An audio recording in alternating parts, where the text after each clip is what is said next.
देखिए, हम पिछली कक्षा में फर्स्ट ईयर की क्लास में हमने राजनीतिक व्यवस्था के बारे में पढ़ा था।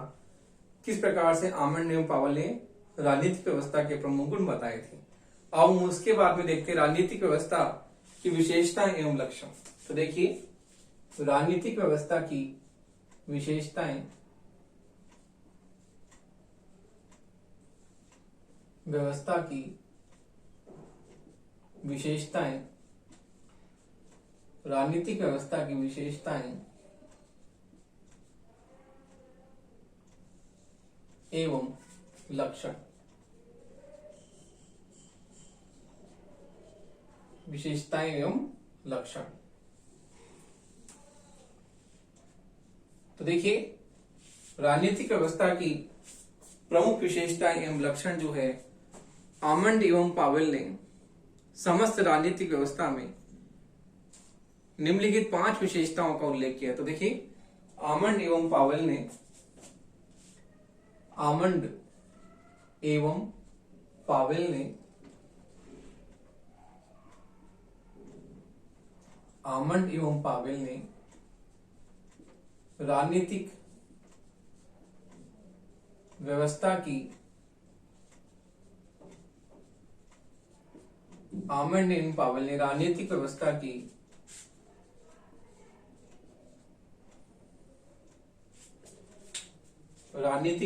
की सामान्य रूप से राजनीतिक व्यवस्था की सामान्य रूप से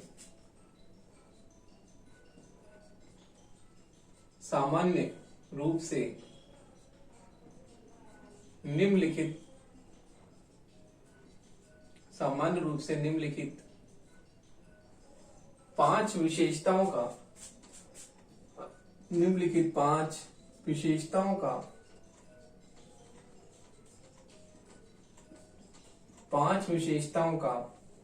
उल्लेख किया है।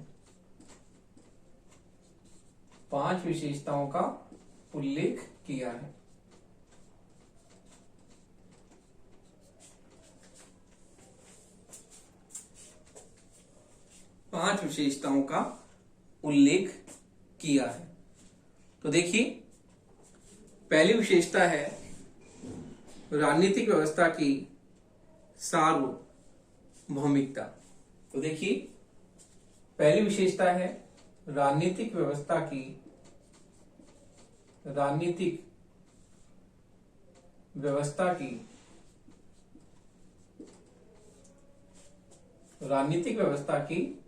सार्वभौमिकता।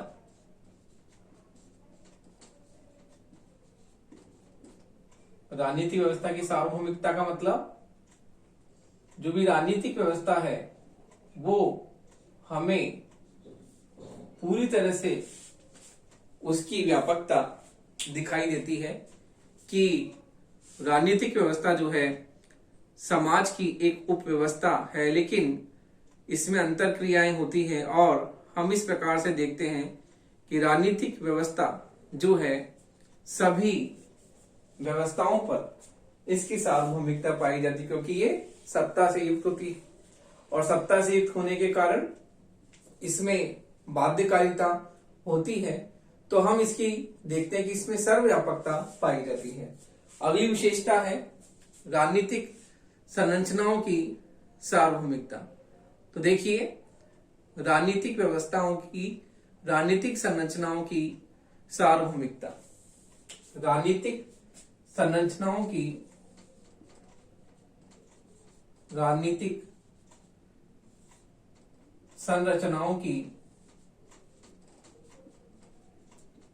राजनीतिक संरचनाओं की सार्वभौमिकता।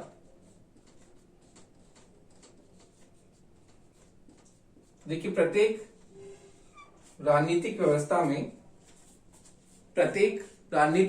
में कुछ राजनीतिक संरचनाएं जरूर होती हैं और वो संरचनाएं औपचारिक एवं अनौपचारिक दोनों प्रकार से हो सकती हैं, कि औपचारिक संरचनाएं भी होती हैं और अनौपचारिक संरचनाएं भी जो है प्रत्येक राजनीतिक व्यवस्था में पाई जाती हैं। तो इनकी सार्वभौमिकता हमें देखने को मिलती है कि ये भी क्या होती है, सर्वव्यापकता हमें इन संरचनाओं में दिखाई देती है, चाहे से वो औपचारिक संरचनाएं हो चाहे से वो अनौपचारिक संरचनाएं, तो इनमें भी हमें सर्वव्यापकता जो है दिखाई देती है, जो कि इसकी प्रमुख विशेषता है।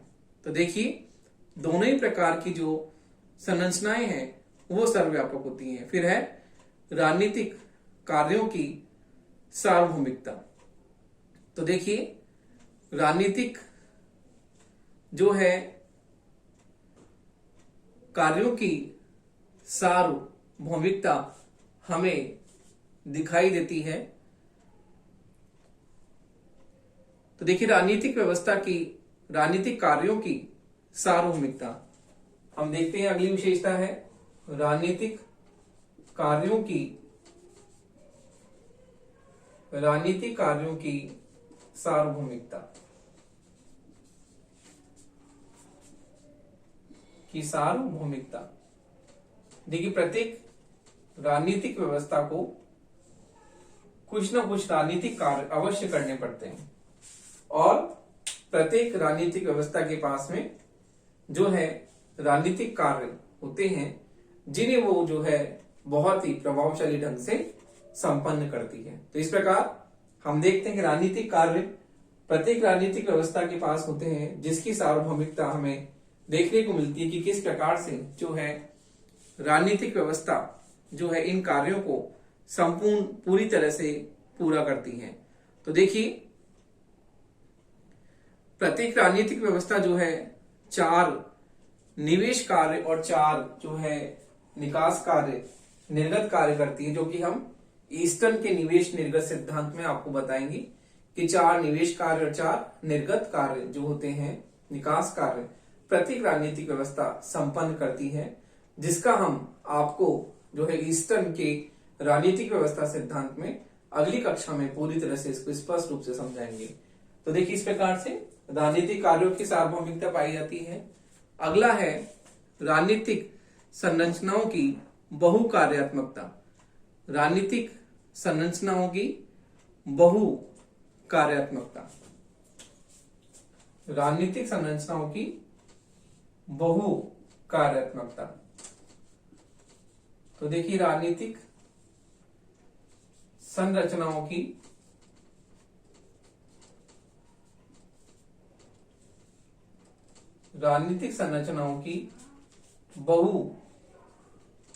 बहुकार्यात्मकता।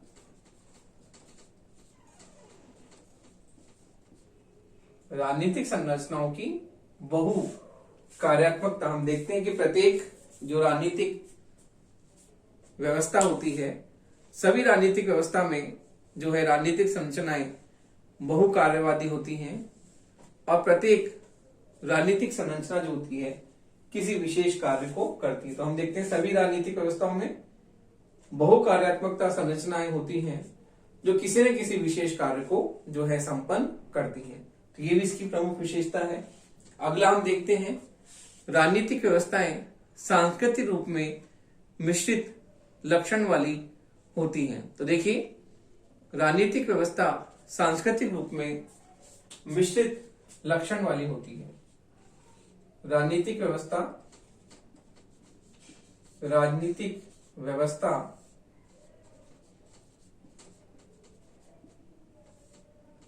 सांस्कृतिक रूप में, राजनीतिक व्यवस्था सांस्कृतिक रूप में मिश्रित लक्षण वाली होती हैं। राजनीतिक व्यवस्था सांस्कृतिक रूप में मिश्रित लक्षण वाली होती हैं।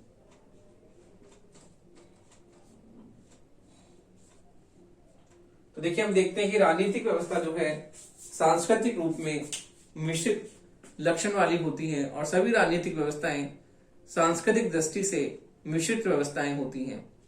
तो देखिए सभी राजनीतिक व्यवस्थाएं सांस्कृतिक रूप में मिश्रित रूप में होती हैं। तो हम किसी भी राजनीतिक व्यवस्था को ये नहीं कह सकते कि वो पूरी तरह से परंपरागत है या पूरी तरह से आधुनिक है, तो उसमें हम उसका मिश्रित स्वरूप हमें दिखाई देता है कि वो पूरी तरह से न तो आधुनिक होती है न पूरी तरह से परंपरागत होती है। उसमें परंपरागत का स्वरूप भी हमें दिखाई देता है और उसमें आधुनिक लक्षण भी हमें दिखाई देते हैं।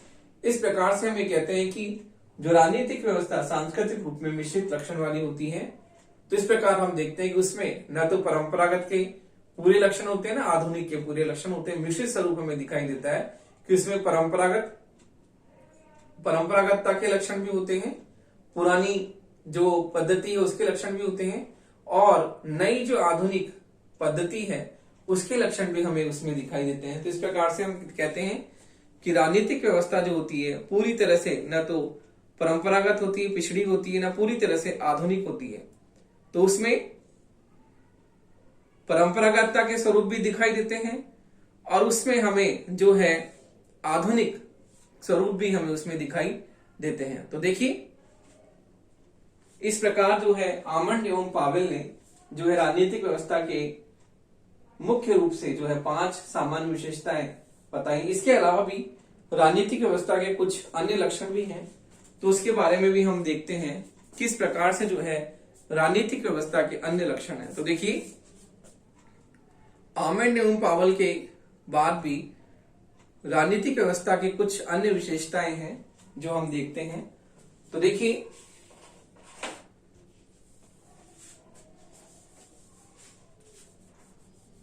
इन 5 विशेषताओं के बावजूद भी राजनीतिक व्यवस्था की जो है कुछ अन्य विशेषताएं हमें देखने को मिलती है, उसके बारे में हम देखते हैं वो क्या क्या है, उसके बारे में हम चर्चा करते हैं वो किस प्रकार से है।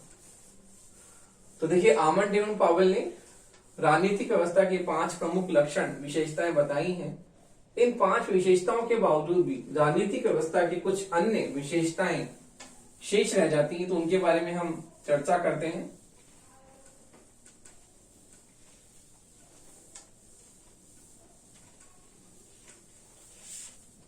तो देखिए हम देखते हैं कि आमंड एवं पावेल के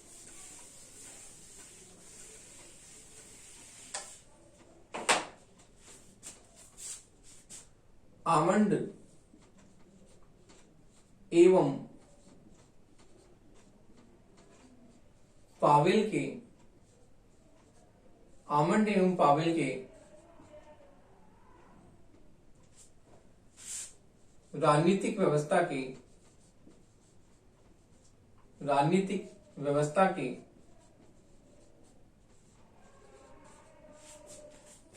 सामान्य 5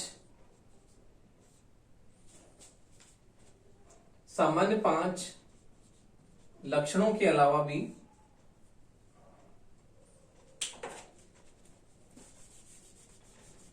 सामान्य 5 लक्षणों के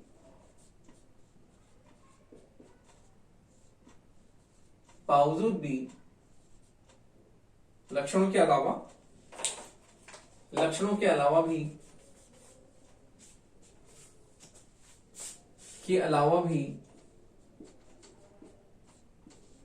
कुछ अन्य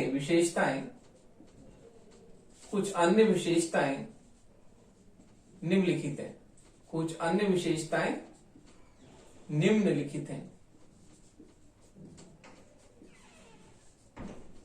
अन्य विशेषताएं निम्नलिखित हैं।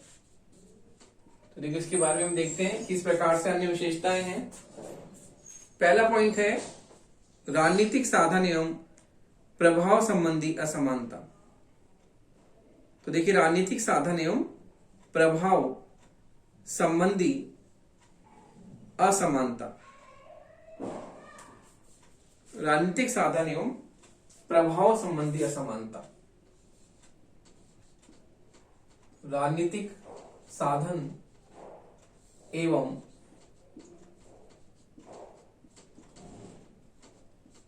प्रभाव संबंधी असमानता। राजनीतिक साधन एवं प्रभाव संबंधी असमानता। तो देखिए आमंड एंड पावेल के अलावा भी कुछ अन्य विशेषताएं राजनीतिक व्यवस्था की जिस प्रकार से, पहली है राजनीतिक साधन एवं प्रभाव संबंधी असमानता। तो देखिए हम देखते हैं राजनीतिक व्यवस्था में कुछ व्यक्ति ऐसे होते हैं जो राजनीतिक व्यवस्था में अपना प्रभाव स्थापित करते हैं। तो देखिए राजनीतिक जो साधन जो है उसमें हम देखते हैं कि शिक्षा, धन, सामाजिक स्तर, ये सब जो है राजनीतिक साधन है। और प्रत्येक राजनीतिक व्यवस्था में हम दिखाई देता है कि समाज में राजनीतिक साधनों के वितरण में असमानता होती है। राजनीतिक साधन हमने बताया, शिक्षा, किस प्रकार से शिक्षा है, धन है, सामाजिक स्तर, मताधिकार, शिक्षा, धन, मताधिकार, तो ये इनका जो असमान वितरण जो है हम प्रत्येक राजनीतिक व्यवस्था में दिखाई देता है कि किस प्रकार से इनका समान वितरण राजनीतिक व्यवस्था करती है। तो देखिए राजनीतिक साधन प्रभाव संबंधी असमानता प्रत्येक राजनीतिक व्यवस्था में देखने को मिलती है। हम देखते हैं कि प्रभाव भी जो है अलग अलग व्यक्तियों का होता है। कुछ व्यक्ति बहुत ही प्रभावशाली होते हैं और कुछ व्यक्ति जो होते हैं बिल्कुल सामान्य सा अपना जीवन व्यतीत करते हैं। तो किसी व्यक्तियों के पास में प्रभाव बहुत होता है और राजनीतिक साधन शिक्षा, धन, मताधिकार आदि चीजें जो होती है उसका भी असमान वितरण हमें देखने को मिलता है कि कई लोग जो होते हैं शिक्षित होते हैं, पैसा होता है, और कई लोगों के पास में जो हो 2 वक्त की रोटी नहीं होती है। तो इस प्रकार हम देखते हैं कि राजनीतिक साधन एवं प्रभाव संबंधी असमानता जो है राजनीतिक व्यवस्था में हमें देखने को मिलती है। अगला है संघर्षपूर्ण उद्देश्यों, मूल्यों एवं हितों का हल प्रस्तुत करना। तो देखिए संघर्षपूर्ण उद्देश्यों एवं मूल्य एवं हितों का, संघर्षपूर्ण उद्देश्यों, मूल्यों, संघर्षपूर्ण उद्देश्यों, संघर्षपूर्ण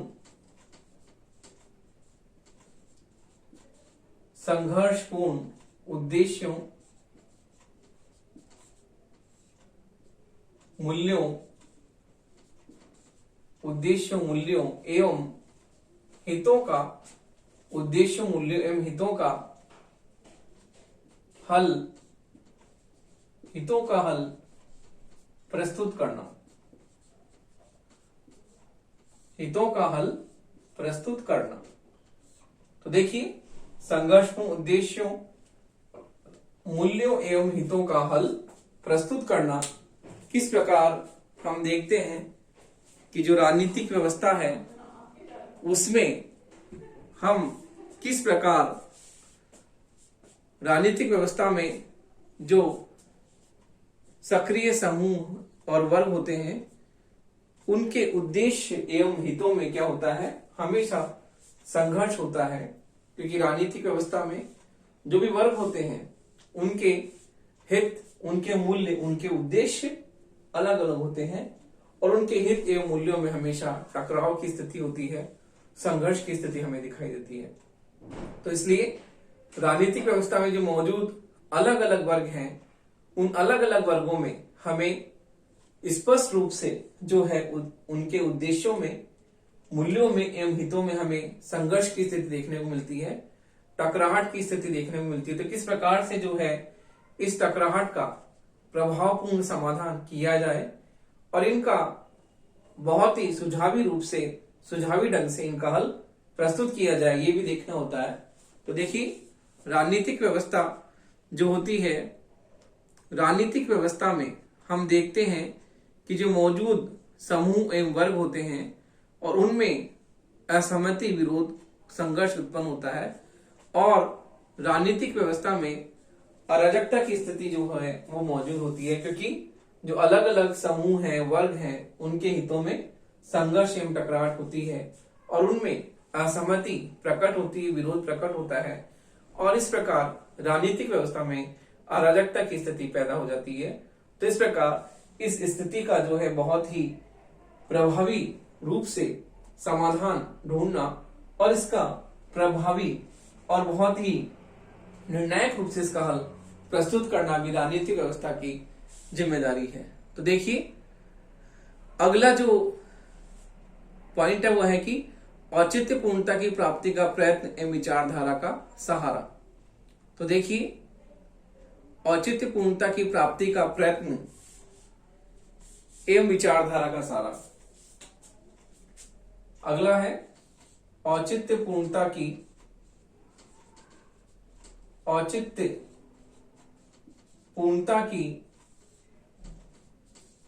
प्राप्ति का सहारा। औचित्य पूर्णता की प्राप्ति का सहारा। औचित्य पूर्णता की प्राप्ति का औचित्य पूर्णता की प्राप्ति का प्रयत्न प्राप्ति का प्रयत्न एवं विचारधारा का प्राप्ति का प्रयत्न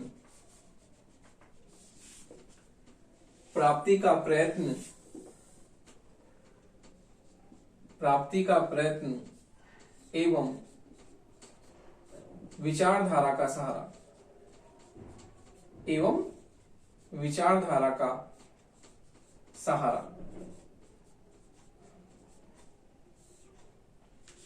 तो देखिए इसमें हम देखते हैं कि किस प्रकार से जो है प्रत्येक राजनीतिक व्यवस्था का आधारभूत तत्व शक्ति है, किंतु शक्ति के प्रयोग के लिए जो है कानूनी आधार को राजनीतिक व्यवस्था स्वीकार करती है। तो देखिए प्रत्येक राजनीतिक व्यवस्था में जो शक्ति होती है वो शक्ति को सत्ता में बदलने के लिए हमेशा प्रयासरत रहती है।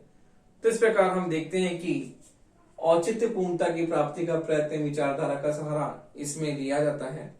किस प्रकार जो है राजनीतिक व्यवस्था जो होती है शक्ति के लिए संघर्षरत रहती है और शक्ति को सत्ता से युक्त करने के लिए हमेशा प्रयत्न किया जाता है। तो इस प्रकार हम देखते हैं कि राजनीतिक व्यवस्था में औचित्य पूर्णता की प्राप्ति के लिए हमेशा प्रयत्न रहता है कि शक्ति जो होती है वो शक्ति सत्ता का कानूनी आधार स्वीकार करती है और सत्ता को औचित्यपूर्ण सिद्ध करने के लिए भी हमेशा प्रभावशाली प्रयत्न करती है। तो किस प्रकार से राजनीतिक व्यवस्था शक्ति प्राप्त करती है, शक्ति जो होती है सत्ता में परिवर्तित होती है और सत्ता को जब वैधता मिल जाती है तो वो लंबे समय तक क्या करती है, कार्य करती है और लंबे समय तक स्थायी रूप से जो है सत्ता बनी रहती है। तो इस प्रकार से औचित्य पूर्णता की प्राप्ति का प्रयत्न विचारधारा का सहारा भी इसकी प्रमुख विशेषता है। अगला पॉइंट है सापेक्षता संबंधी विशेषता। तो देखिए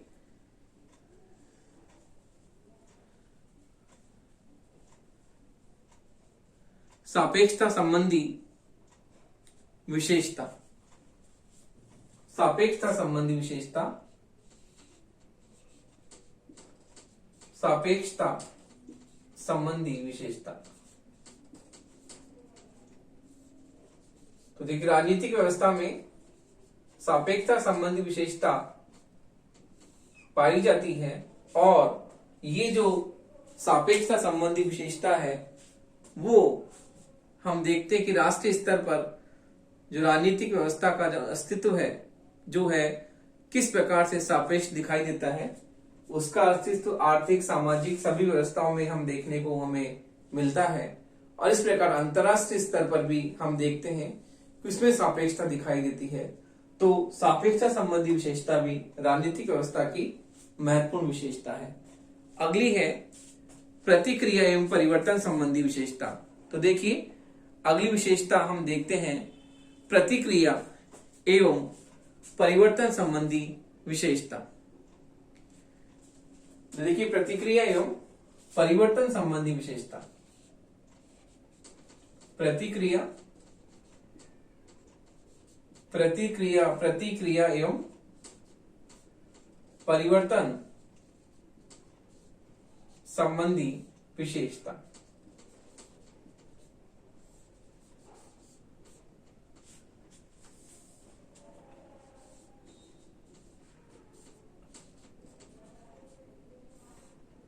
देखिए हम ये देखते हैं कि प्रत्येक जो राजनीतिक व्यवस्था है, प्रत्येक राजनीतिक व्यवस्था अपने वातावरण एवं परिस्थितियों के साथ प्रतिक्रिया होती है। तो देखिए प्रत्येक राजनीतिक व्यवस्था अपने वातावरण परिस्थितियों के साथ प्रतिक्रिया होती है और हम देखते हैं किस प्रकार से उनमें अंतःक्रिया पाई जाती है। राजनीतिक व्यवस्था अपने वातावरण से अंतःक्रिया करती है और अंतःक्रिया करने के बाद में हम देखते हैं किस प्रकार से वो प्रभावित होती है और कुछ मात्रा में अप्रभावित भी होती है। तो इस प्रकार हम देखते हैं कोई भी राजनीतिक व्यवस्था जो होती है पूर्णतः स्थिर नहीं रहती, उसमें लगातार परिस्थिति जन्य परिवर्तन हमें दिखाई देता है। कि हम देखते हैं कि राजनीतिक व्यवस्था, कोई भी राजनीतिक व्यवस्था स्थिर नहीं होती, उसमें स्थायित्व नहीं पाया जाता, क्योंकि उसमें निरंतरता बनी रहती है। क्योंकि परिवर्तनशीलता से ही निरंतरता हमें राजनीतिक व्यवस्था में देखने को मिलती है। तो इस प्रकार से हम ये देखते हैं कोई भी राजनीतिक व्यवस्था जो है पूर्णतः उसमें स्थायित्व नहीं पाया जाता, सदैव उसमें परिवर्तन होता रहता है और इस प्रकार कोई भी राजनीतिक व्यवस्था स्थायी नहीं होती, उसमें निरंतर परिवर्तन होता रहता है। लगातार हम देखते हैं किस प्रकार से राजनीतिक व्यवस्था में निरंतरता बनी रहती है, क्योंकि राजनीतिक व्यवस्था स्थायित्व इसमें नहीं पाई जाती और परिवर्तन की दिशा में सदैव गतिशील वह रहती है। तो इस प्रकार हम देखते हैं कि कोई भी जो राजनीतिक व्यवस्था है उसमें सदैव निरंतरता एवं परिवर्तनता हमें दिखाई देती है, वो सदैव परिवर्तित होती रहती है, गतिशील होती रहती है। तो इस प्रकार से हम आमंड एवं पावेल के जो हमने 5 प्रमुख लक्षण देखे, उसके अलावा भी हम देखते हैं कि राजनीतिक व्यवस्था में इन 5 लक्षणों के अलावा भी अन्य विशेषताएं हमें देखने को मिलती हैं। तो इस प्रकार हम देखते हैं कि राजनीतिक व्यवस्था जो है बहुत ही एक तरह से समाज की अन्य व्यवस्थाओं में से उप व्यवस्था है, लेकिन इसके साथ साथ ही हम देखते हैं कि इसमें सर्वव्यापकता पाई जाती है और किस प्रकार से जो है इसका क्षेत्र जो है बहुत ही व्यापक हमें स्पष्ट रूप से दिखाई देता है।